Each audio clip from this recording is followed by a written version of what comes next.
Letting Go of the Past, an analysis of Cowboy Bebop, What Remains of Edith Finch, and I'm Thinking of Ending Things. We must be willing to let go of the life we've planned, so as to have the life that is waiting for us. Joseph Campbell. Cowboy Bebop, What Remains of Edith Finch, and I'm Thinking of Ending Things. What do these three pieces of fiction have in common?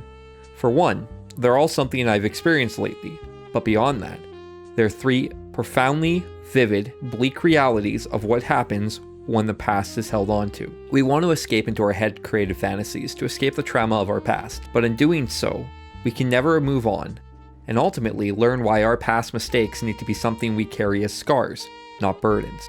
There's a saying that when you release your emotions, you've lifted a heavy boulder off your shoulders. A part of you feels free. Now, what if you've done something wrong and feel you must atone for your past transgressions, to carry it with you until you're dead? It's a death wish that doesn't let go. But of course, with hindsight being 2020, you realize letting go was the best thing possible. In the case of your common protagonist in a tragedy, consistently reliving the past doesn't help you progress towards healing. It only impedes the progress and stops you from growing. New job, new life, as they say. But that isn't how reality works. You can't just escape into your new job to run from your past. If you keep things in the fridge for too long, they too will expire. If you bury your family members in a glass house, or you memorialize them in said house, that large boulder you were carrying from before is going to come crashing down and destroy any resemblance of normality that you have put on as a facade. Your fears continue to haunt you. Your rotten emotions stink up your psyche. That anger, resentment, and bitterness you have towards your past will inevitably kill you. If you aren't dead by then, you're going to be in such a passive state that you've become this catatonic walking zombie. Those who cannot remember the past are condemned to repeat it. George Santayana. But here's the kicker. You're never supposed to forget your past. In fact, you should always have it in your mind. I've been seeing the past in one eye and the present in the other. So I thought I could only see patches of reality, never the whole picture. You need to live in the now, and you must give up the notion that you know what roadmap you have, because life won't allow you to follow it. You're gonna have detours, heartbreak, loss, joy, and pain.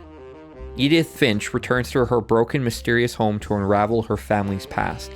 But in doing so, she discovers that the imagination is far more powerful and deadly. The exercise of imagination is dangerous to those who profit from the way things are, because it has the power to show that the way things are is not permanent, not universal, not necessary. Having that real, though limited power to put established institutions into question, imaginative literature has also the responsibility of power. The storyteller is the truth teller. Ursula K. Le Guin. Imagination is the downfall of the Finch family. Curse or not, the stories told condemn the family to an early grave. Imagination is what drove Jake, and I'm Thinking of Ending Things, to madness. Imagination for what could be, not remembrance for what was. Mental illness is something we've been more open about discussing in recent years, but it's still a painful discussion. If you knew your date of death, would you stop and die sooner? Or would you live your life to the fullest? How would you come to terms with the fact that you only have a year or two to live? Would the evidence and truth be too debilitating that you end up like that catatonic zombie? Or would you say, no, I won't slow down. I know the end. And the journey is the goal and not the destination. Now, did you make your parents proud, or were you a disappointment?